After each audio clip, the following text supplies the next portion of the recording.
हे दोस्तों, मानसून का सीज़न चल रहा है और चटनी अचार बनाने के लिए ये सीज़न परफेक्ट है। तो आजकल मानसून में एक स्पेशल तरह की बेरी मार्केट में आई हुई है, करौंदा। करौंदा भारत में बहुत समय से यूज़ की जाती है और यहाँ उत्तर भारत में अक्सर ये मानसून के टाइम में मिलते हैं। तो मैं मार्केट गई थी, मुझे भी करौंदा दिख गया तो मैं इसे ले आई, क्योंकि मुझे इसका अचार और चटनी सभी कुछ बहुत पसंद आता है। तो करौंदे को अच्छी तरह से धो लें, कई बार पानी से वॉश करने के बाद उसे पानी से निकाल कर छान कर आप काट लेंगे और दो दो टुकड़ों में काटना है। और आप चाहे तो इसी समय चाकू की नोक से इनके अंदर के बीज निकाल सकते हैं, या फिर पहले इन्हें धूप में थोड़ा सा सुखा लेंगे, उसके बाद बीज निकालेंगे तो वो बीज थोड़े सूखे हो जाते हैं तो वो अपने आप भी झड़ जाते हैं। तो मैं सारे करौंदे दो दो पीस में काट ले रही हूँ। मुझे बनाना है इसका अचार। और करौंदे के बारे में बता दूं कि बहुत ही फ़ायदा करता है। इसमें विटामिन सी बहुत होता है और इसमें एंटीऑक्सीडेंट्स भी बहुत होते हैं, जो कि सभी बेरीज़ में पाए जाते हैं। चाहे आप जामुन की बात करें, चाहे बेर की बात करें, या कोई भी दूसरी बेरीज़ की बात करें, एंटीऑक्सीडेंट्स और तो सभी बेरीज़ में बहुत होते हैं, जो कि फ्री रेडिकल्स से लड़ने में आपकी मदद करते हैं। और करौंदा क्योंकि खट्टा फल है, इसमें विटामिन सी की भी प्रचुर मात्रा होती है, जो बहुत सी बीमारियों जैसे कि स्कर्वी हुआ या डेफिशिएंसी हुई विटामिन सी की, उसको रिकवर करने के लिए बहुत अच्छा है। और खाने में तो लाजवाब होता ही है। मुझे तो ये कच्चा ही नमक लगा के खाने में बहुत अच्छा लगता है। मुझे याद है जब हम लोग नानी दादी के गांव जाते थे तो वहाँ पर पौधों में करौंदे की छोटी छोटी बेरियां लगी होती थी और हम लोग वो बेरियां वहीं तोड़ करके ऐसे ही खा लेते थे। इतना डिलीशियस लगता है। या फिर घर ले आते थे तो नमक के साथ इसको खाते थे, और कभी इसको पीस करके इसकी चटनी भी बन जाती थी हरी मिर्च के साथ। तो मेरे सारे करौंदे अब भी मैंने काट लिए हैं। अब मैं इन्हें थोड़ी देर के लिए धूप दिखा लूँगी। तो इन्हें धूप दिखाने के लिए मुझे रखना पड़ेगा, और तब तक उस बीच हम क्या करते हैं, अचार को बनाने के लिए मसाले तैयार कर लेते हैं। तो मसालों में पारंपरिक रूप से जो मसाले हमारे घर में इस्तेमाल होते हैं अचार बनाने में, वही इस्तेमाल कर रही हूँ, जिसमें कि लाल मिर्च है, दालचीनी है, कुछ लौंग है, धनिया के बीज हैं, जीरा है, राई है, और मेथी दाना है थोड़ा सा, थोड़ी सी बड़ी इलायची है, थोड़ी काली मिर्च है, और हल्दी, नमक का पाउडर, और साथ में chilli powder, Kashmiri chilli powder रंग के लिए। और आप इसमें चाहे तो कलौंजी भी डाल सकते हैं, सौंफ और कलौंजी, और सौंफ और कलौंजी के साथ भी अच्छा लगता है। थोड़ी इसमें हींग भी जाती है। तो ये मसाले हमने ले लिए हैं। अभी इन मसालों को हमें थोड़ा सा भूनना पड़ेगा। तो कुछ देर तो मसालों को आपको धूप में रखना है। धूप में रखकर धूप दिखा लीजिए, और उसके बाद फिर इसे ड्राई रोस्ट करेंगे। तो कढ़ाई में डालकर हमें इसे हल्का सा सेक लेना है, बहुत नहीं भूनना है, बस कढ़ाई में डालना है और थोड़ा सा गोल्डन कलर आने तक और थोड़ा सा सौंधी महक आने तक इसे सेक लेना है। इससे ये होगा कि मसालों के अंदर अगर थोड़ा भी मॉइस्चर होगा तो वो सब सूख जाएगा, क्योंकि अचार बनाते समय हमें ध्यान रखना होता है कि मसालों में अगर मॉइस्चर हुआ तो अचार में फफूंदी लग सकती है। इसलिए मसालों का पूरा सूखा होना बहुत ज़रूरी है। इसीलिए पहले मसालों को धूप में रख देते हैं, ताकि अगर कोई उसमें किसी तरह का फंगल इन्फेक्शन होने के थोड़े भी चांसेस हो तो धूप की सनलाइट में वो इन्फेक्शन होने के पूरे चांसेस ख़त्म हो जाते हैं। तो कड़ी धूप में थोड़ी देर उनको रख दिया जाए तो उनका मॉइस्चर भी कम हो जाता है, और उसमें किसी तरह के अगर बैक्टीरिया पनपने के कोई चांसेस होते हैं तो वो भी ख़त्म हो जाते हैं। और सनलाइट से हटाने के बाद इसे आप थोड़ा सा ड्राई रोस्ट कर लेंगे। कढ़ाई में कोई तेल वगैरह नहीं डालने की ज़रूरत है, कोई तेल घी बटर कुछ नहीं लगाना है कढ़ाई में। सिर्फ सीधे मसाले डाल करके, ये धनिया के बीज मैंने लिए हैं, थोड़े मेथी के बीज हैं, थोड़े सौंफ के बीज हैं, और जीरा है, और इनको थोड़ी देर हम ड्राई रोस्ट करेंगे, ऐसे ही सूखा सूखा भूनेंगे। और जब इनके भुनने की महक आने लगेगी तो लाल मिर्च डाल देंगे। लाल मिर्च हम पहले नहीं डालेंगे क्योंकि ये वाले मसाले भुनने में थोड़ा टाइम लगता है, जबकि लाल मिर्च बहुत जल्दी जलने लगती है। तो लाल मिर्च, तेज़पत्र और बाकी दालचीनी वगैरह मसाले हम लोग बाद में डालेंगे, क्योंकि उन्हें बहुत हल्का ही सेकना है। दालचीनी को अगर हम पहले से ज़्यादा सेक लेंगे तो उसका सारा अरोमा उड़ जाएगा, तो हमें उसका अरोमा नहीं उड़ने देना है। यही इलायची के साथ भी करना है। इलायची वगैरह भी हमें अभी इसमें नहीं मिक्स करनी है, वरना उसका अरोमा उड़ जाएगा। तो इसे सेकते समय हमने ये भी ध्यान रखना है कि बिल्कुल आँच हमें मीडियम टू लो रखनी है। हाई बिल्कुल नहीं होनी चाहिए, वरना मसाले नीचे से जलने लगेंगे जल्दी जल्दी और अंदर से कच्चे रह जाएंगे। उनका मॉइस्चर पूरी तरह से उड़ नहीं पाएगा, उनमें नमी रह जाएगी। उनकी नमी हमें पूरी तरह से सुखा देनी है, मगर ध्यान रखना है कि मसाले जलने ना पाएँ। तो लगातार इन्हें चलाते रहना पड़ेगा और लगातार चलाते हुए आप इसे करीब 5 मिनट तक भून लें धीमी आंच पर। और 5 मिनट में ये मसाले बहुत अच्छी सी भीनी सी खुशबू छोड़ने लगेंगे। उसके बाद आप इन्हें ठंडा होने के लिए रख दें और ठंडा होने के बाद इसे ग्राइंडर में पीस लेंगे, या चाहे तो आप सिल पे पसंद करते हैं तो सिल में भी पीस लेंगे। आजकल ज़्यादातर लोग ग्राइंडर में ही पीसते हैं, मैं भी ग्राइंडर में ही पीस रही हूँ। तो ठंडे होने के बाद इसको पीस लेंगे। बहुत बारीक नहीं करना है, थोड़ा सा दरदरापन इसमें रहना चाहिए। और अचार बनाने के लिए थोड़ा सा दरदरापन जब रहता है तो ही ठीक रहता है। अब इस पाउडर को हम रख लेंगे। ये हमारा अचार बनाने के लिए पाउडर तैयार है मसाले का। और ये मेरे करौंदे आप देख सकते हैं कि बिल्कुल सूख गए, इनके अंदर के जो बीज हैं वो काले से पड़ गए हैं। इन्हें हम अभी चाकू की नोक से ज़रा सा भी टच करेंगे तो ये आराम से निकल आएंगे।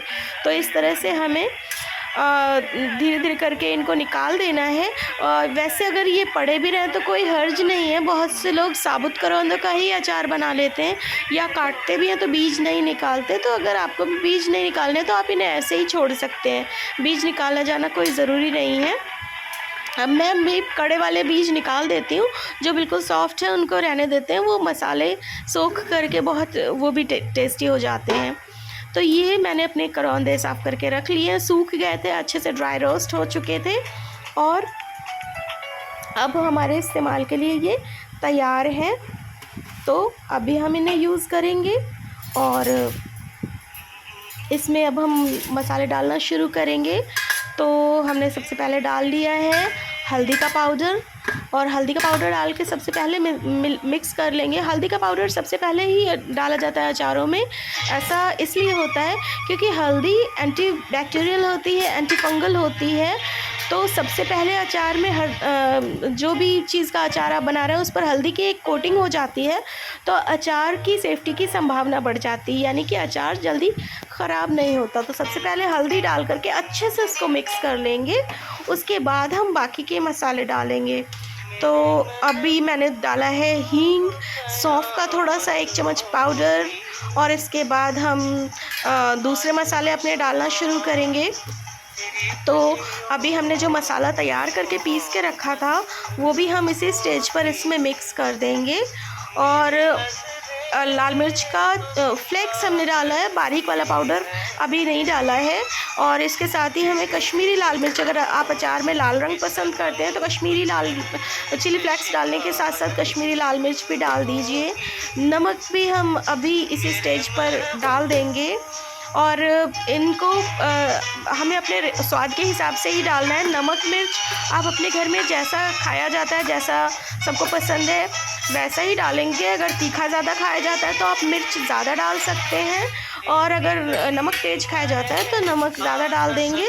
और अगर दोनों ही चीज़ें हल्की खाई जाती हैं तो आप फिर नमक और मिर्च को हल्का ही रखें, ज़्यादा ना डालें। इसके साथ ही अब मैंने इसमें थोड़ा सा तेल डाल दिया है और तेल डालकर थोड़ा इसे मिक्स करेंगे ताकि इन सब की कोटिंग हो जाए। अचार पर जो मसाले पाउडर हैं वो अचार पर चिपकने चाहिए, तो उनको चिपकाने के लिए हमें थोड़ा सा तेल डालना है ताकि कोटिंग हो जाए। और तेल ही प्रिजर्वेटिव का भी काम करता है। ये अचार अगर आप तेल से पूरा डूबा हुआ रखेंगे तो ये ख़राब नहीं होगा। और आप इसे साल भर तक भी रख सकते हैं। तो हमें साल भर तक रखने के लिए अचार बना रहे हैं। ऐसे तो इतना अचार मेरा बहुत जल्दी ख़त्म हो जाएगा, साल भर बचना बड़ा मुश्किल है क्योंकि मुझे पसंद भी बहुत है। आपको भी पसंद ज़रूर होगा और बच्चों को तो बहुत पसंद होता है, ये टिफ़िन वगैरह में रखने के लिए अच्छा होता है। तो अगर आप बड़ी क्वांटिटी में बना रहे हैं तो साल भर चल भी जाएगा और साल भर के लिए रख सकते हैं। और अगर आपको थोड़ी क्वांटिटी में बनाना है तो फिर आप उस हिसाब से बना सकते हैं। अभी आप देख रहे हैं कि सारे मसाले अच्छे से इसमें कोटिंग हो चुकी है। अब हम इसे एक ग्लास जार में भर देंगे। तो चीनी मिट्टी का मर्तबान या ग्लास का जार या मिट्टी की हांडी ऐसे अचारों को रखने के लिए बहुत अच्छी होती है। मुझे याद है गांव में हमारी दादी तो मिट्टी के बड़े बड़े मटके साफ़ करके उनमें अचार और खटाई बनाया करती थी और वो साल भर सुरक्षित भी रहते थे। तो खैर वो तो गांव की बात है। अभी सिटी में मिट्टी के बड़े बड़े मटकों में तो नहीं पॉसिबल है, हम लोगों को थोड़ा ही बनाना होता है। तो चीनी मिट्टी या ग्लास के जार और मर्तबानों से काम चल जाता है। तो इसे एक साफ़ सूखे जार में हम इसे ट्रांसफ़र कर देंगे और ट्रांसफ़र करके हमें कुछ दिन इसे कड़ी धूप भी दिखानी पड़ेगी। और अगर बरसात आपके यहाँ तेज़ हो रही है और धूप दिखाना पॉसिबल नहीं है, उस केस में आप या तो इसमें सिरका डाल दीजिए, नहीं तो फिर आपको 1 चम्मच एसिटिक एसिड मिलाना पड़ेगा जो कि प्रिजर्वेटिव का काम करता है। लेकिन अगर आपके यहाँ धूप हो रही है तो आप इसे बना करके 4-5 दिन की तेज़ धूप दिखा देंगे तो ये अपने आप ही प्रिजर्व हो जाएगा। बस इसे बीच बीच में जब भी आपको टाइम मिले, महीने 2 महीने में धूप में रख दिया कीजिए और ये साल भर भी ख़राब नहीं होगा।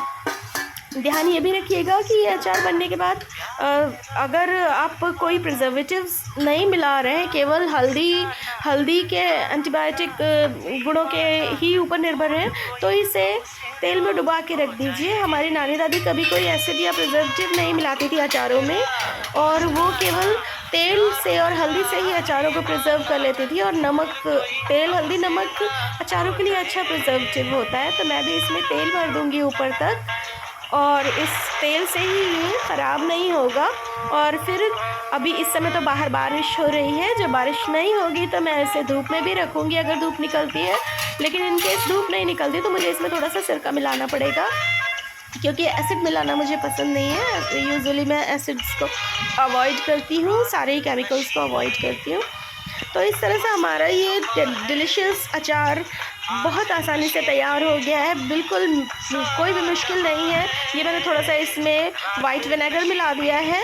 आप चाहें तो आप इसमें गन्ने का सिरका या कोई और सिरका भी मिला सकते हैं। मैंने वाइट विनेगर मेरे पास था तो मैंने इसी को मिलाया है।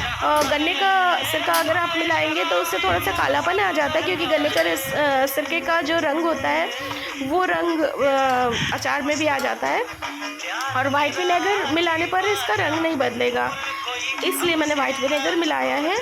तो आप चाहें तो विनेगर मिलाएं या फिर आपकी चॉइस है, चाहें तो आप सिर्फ तेल से ही इसे ऊपर तक ढक दें और बाद में इसे धूप दिखाते रहें। और सन ड्राइड अचार सबसे अच्छा होता है। और ये मेरा अचार, क्योंकि करौंदे आप कच्चे भी खा सकते हैं, तो ये अचार आप अभी से ही खाना भी शुरू कर सकते हैं।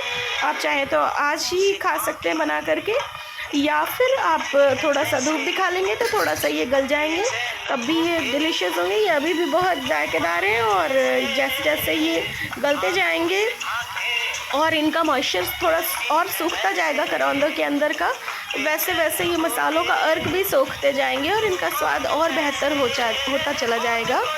तो घर में ही बनाइए अचार, बाज़ार के केमिकल वाले मिलावटी अचार खाने से बचें और घर में खुद का बनाया जायकेदार अचार ही खाएं।